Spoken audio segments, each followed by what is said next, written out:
Magandang hapon po sa inyong lahat dyan. Muli, ako ay mag-update po sa aming gawa ngayon.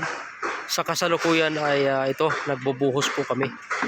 Silipin po natin. Ito, nakikita po natin, line pump po itong ginagamit. Ito, nakalatag pa itong ibang tubo. Pero doon sa dulo na yon, ayan, nabugahan na.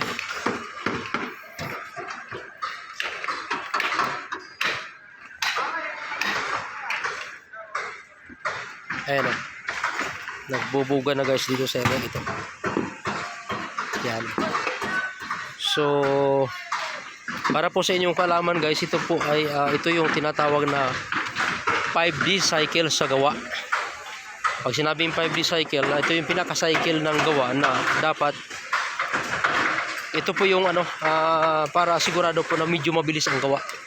Bali, ginawa po ito ay inabot po ng 3 days po yung formworks. Pag sinabing formworks, yung pagpupurma ng mga forma katulad ng mga ito, forma yung slab, saka sa biga yung mga runner. Bali, inabot po siya ng 3 days. Ngayon, yung sa bakal naman, sa bakal po kasi sa rebars medyo mabilis, 1 day lang po yan sa bakal. Tapos sa electrical naman or sa MIPS, pag sinabing MIPS, including na po yung electrical at saka yung sa abang ng mga plumbing, yung mga stop out at yung sa mga fire protection, yung sleeve po tawagin. Kaya pag tinawag na MIPS, tinutukoy na po lahat yung electrical, fire protection at saka yung sa plumbing. Yung po yung sakop ng tinatawag na MIPS. So, ibig sabihin, ganun po kabilis itong gawa na ito. 3 days formworks, pagpo-formworks, at sa bakal ay 1 day lang at 1 day din itong sa MIPS. So, bali nakaka-total po siya ng 5 days. So, every 5 days po, buhos po. By zoning po itong ginagawa na ito. Mapapansin po natin ito habang nagbubuhos po sa areang ito, nakasunod na po itong areang ito sa baba by zoning. Yan. Sa baba naman, ito yung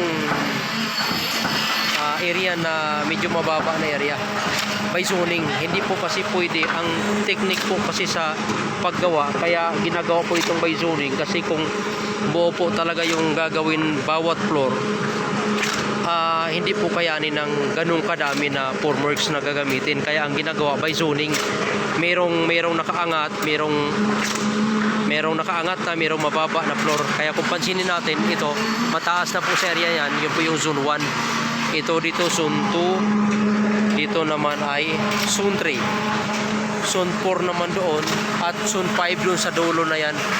Kaya zoning po ang ginagawa para nakakasigurado po na mapaparuling po ang formworks. Ganun po ang tamang procedure sa construction, sa trabaho ng construction. Kaya nagkakaroon ng bawat area ng construction joint.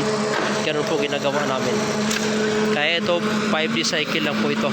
So sa mga nagnanais mangungontrata, yun po ang dapat na ganun po dapat kabilis 5 days, kasi pagka lumagpas na po ito sa 5 days o 6 to 7 days, medyo mahina na po ang kita doon sa kontraktor. Kaya ganun po dapat kabilis.